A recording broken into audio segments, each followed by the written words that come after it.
Hello, everyone. Life often surprises you unexpectedly. That's exactly what occurred to me. On an otherwise ordinary Wednesday evening, I had just returned from work, my heels tapping across the wooden floor as I entered the home. The day had been long and exhausting, and all I wanted to do was relax in a hot bath and let the stress wash away. Little did I realize, that evening would leave an everlasting impression on my life, altering the direction of everything in our home. Make sure to subscribe to my channel so I can keep giving you intriguing, genuine tales like these. Don't forget to watch this video till the conclusion. And please like the video, because this narrative will be quite intriguing. Please click the like button to express your support.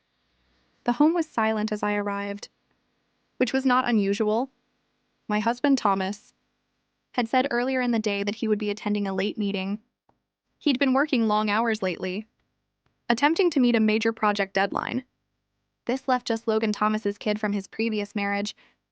At home, Logan, 20, was a shy but charming young guy who rarely created difficulty. He worked part-time at the local hardware shop and spent the majority of his leisure time in his room. Though we were not particularly close, we had a pleasant friendship based on mutual respect. I'd always thought of him as someone who respected his space and solitude. Much like his father, I had become accustomed to the tranquility of the house when there were only the two of us. As I placed my suitcase on the kitchen counter and got myself a drink of water, I spotted Logan's pickup parked in the driveway. Odd, I thought. He frequently worked the late shift. I nonchalantly shouted out his name, and my voice echoed around the empty home.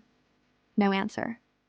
I didn't think much of it because I assumed he was in his room, perhaps listening to music or asleep.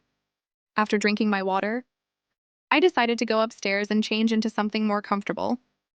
After such a long day, all I wanted to do was rest. As I passed by the bathroom, I noted the faint sound of running water and the slightly open door. This struck me as unusual. Logan was very particular about privacy. He always locked doors tightly, especially the bathroom door. My interest piqued. I paused for a bit before softly pulling the door open somewhat more. What I saw brought me to a halt. Logan was standing by the sink. His back was turned to me, and his shoulders slumped, in a way that suggested he was focused on something. His motions were uncomfortable, almost frenzied, and I realized he was shirtless. With his pants falling loosely over his hips, he looked to be holding a washcloth and washing something out of sight. The creak in the door shocked him. He turned around, his eyes wild with fear. "Oh my God. I didn't hear you enter," he shouted, his voice trembling. I froze and equally astonished. I shifted my gaze between him and the washcloth, feeling a wave of uneasiness sweep over me.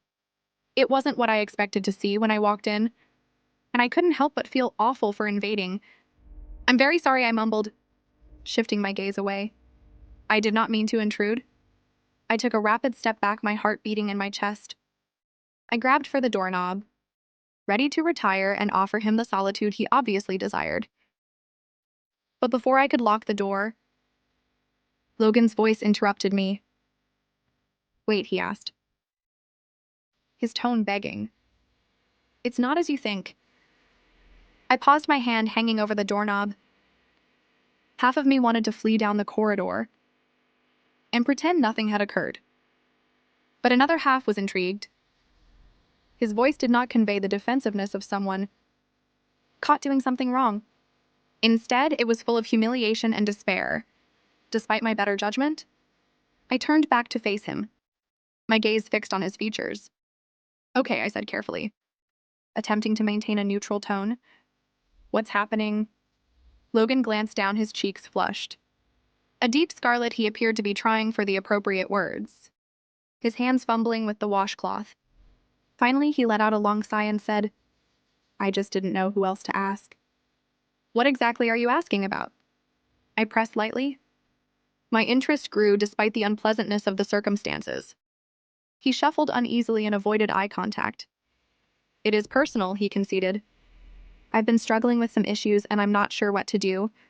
Dad is not here and you are the only one I can talk to."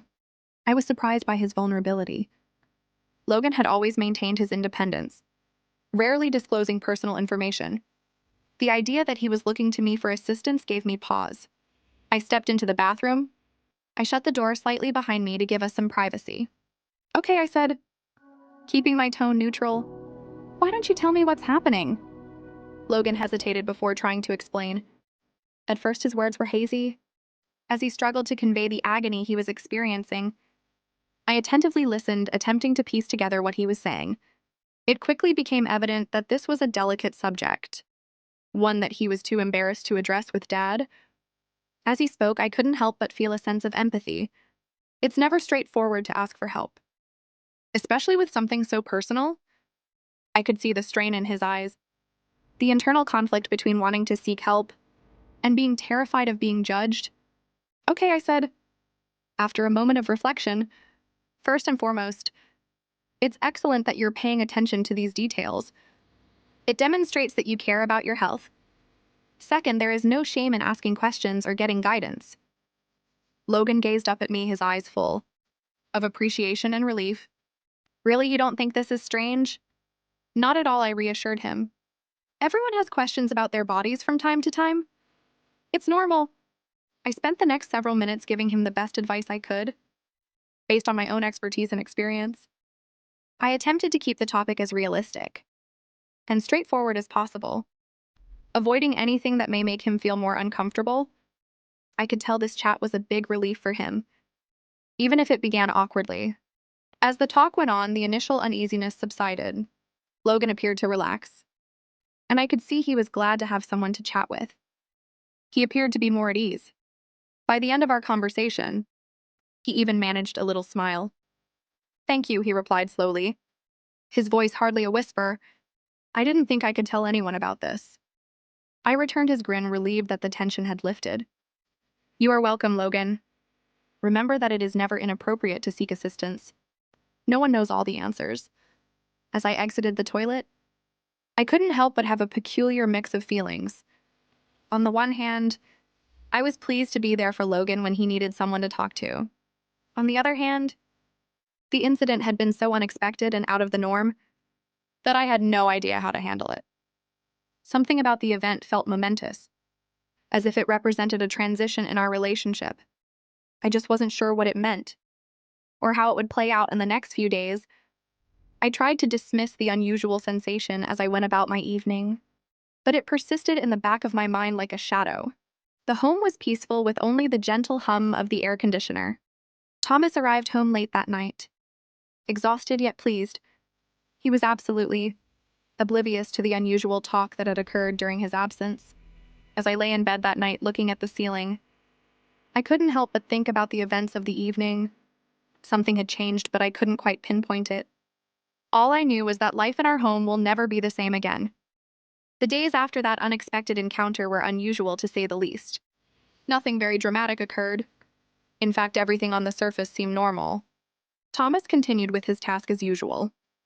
Logan stuck to his part-time shift and study schedule, while I continued to balance my home and work duties. But behind the surface, Logan and I had an unsaid but perceptible tension. It wasn't only that. We were more conscious of one another's vulnerabilities. It was something deeper. A shift in the dynamic had happened, and I was unsure how to deal with it. Logan had always eluded me, concealing the majority of his life from me.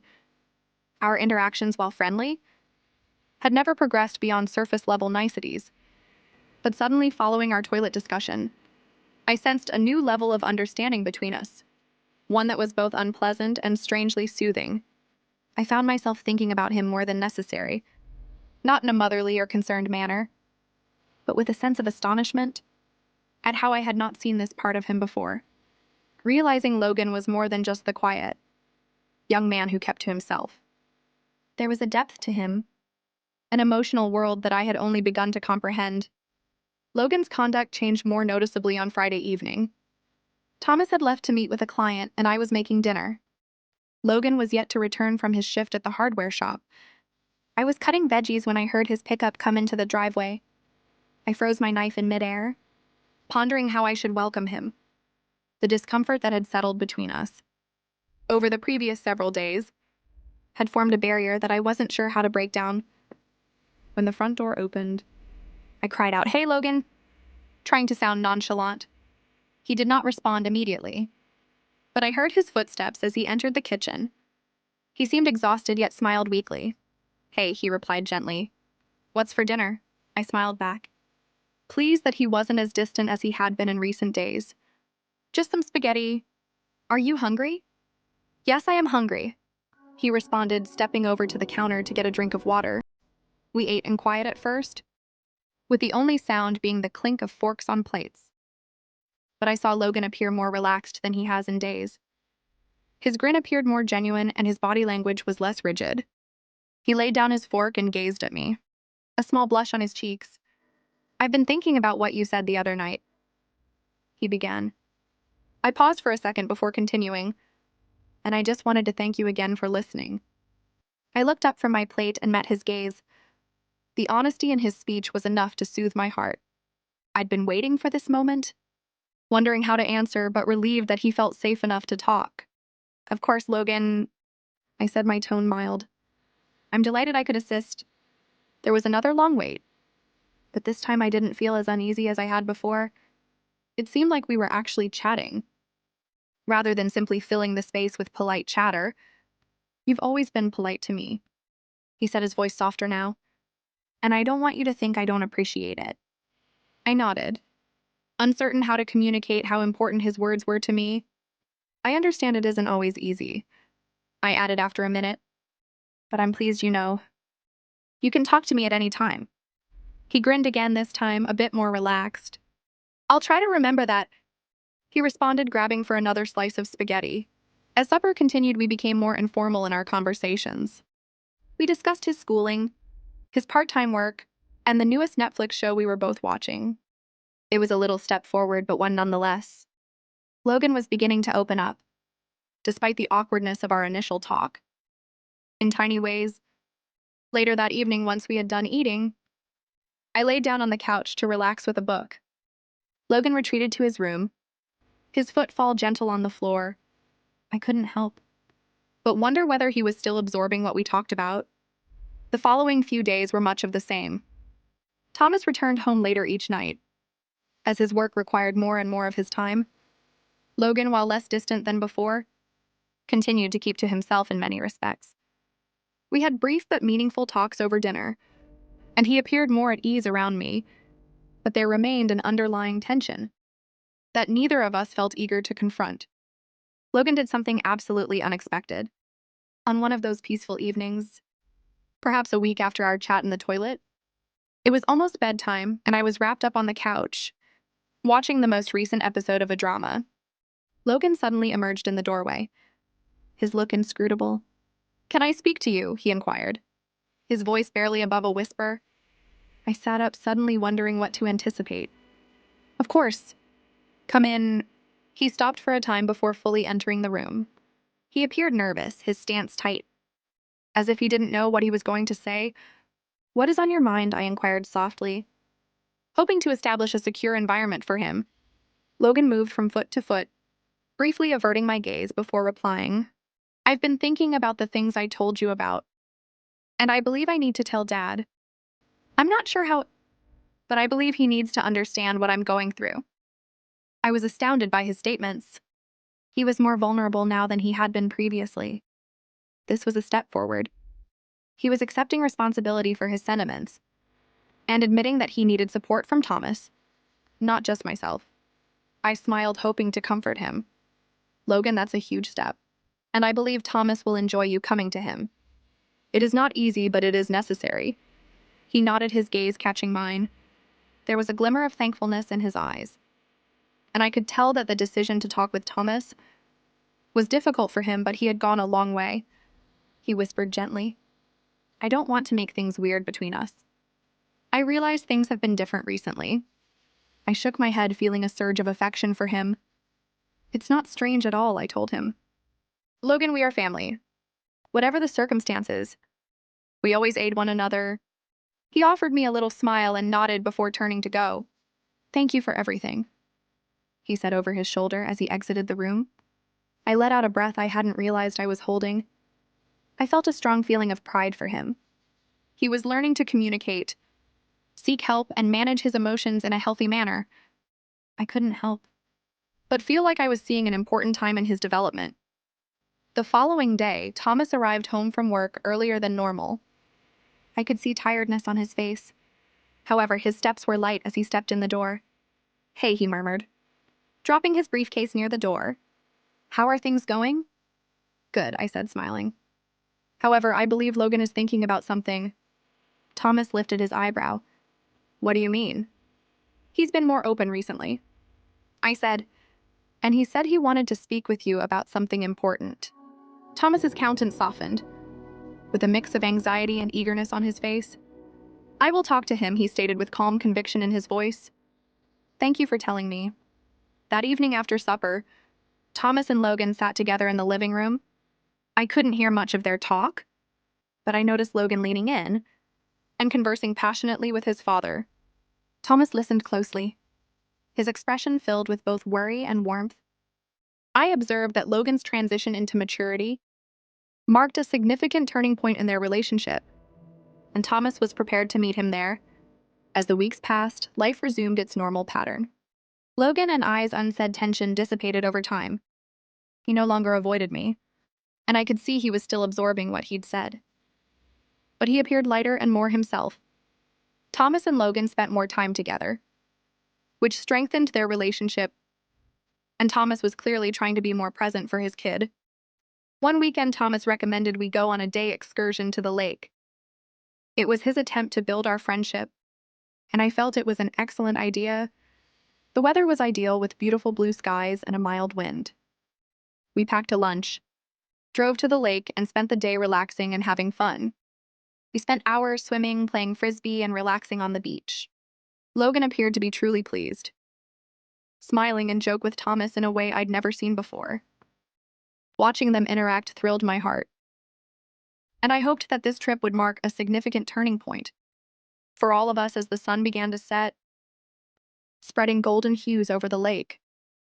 We sat on the beach, relishing the last moments of the day. Thomas had fallen asleep on a blanket, his snores blending with the sound of the waves. Logan and I sat a few feet apart looking at the horizon. "Thank you for coming today," he murmured after a lengthy quiet. "It has been lovely just spending time together." I grinned and felt a sensation of calm rush over me. "I'm happy. We should do stuff like this more frequently." He nodded, his attention focused on the ocean. "Yes, I believe it helps." We sat quietly for a little longer, our unsaid understanding filling the stillness. When Thomas awoke, we collected our belongings and drove home, brimming with laughter and memories from the day. That night, as I lay in bed next to Thomas, I reflected on how far we had come as a family. The last 2 weeks had been difficult, but they also drew us closer together in ways I hadn't expected. Logan's odyssey was far from done, but I was convinced that he and we were on the right track.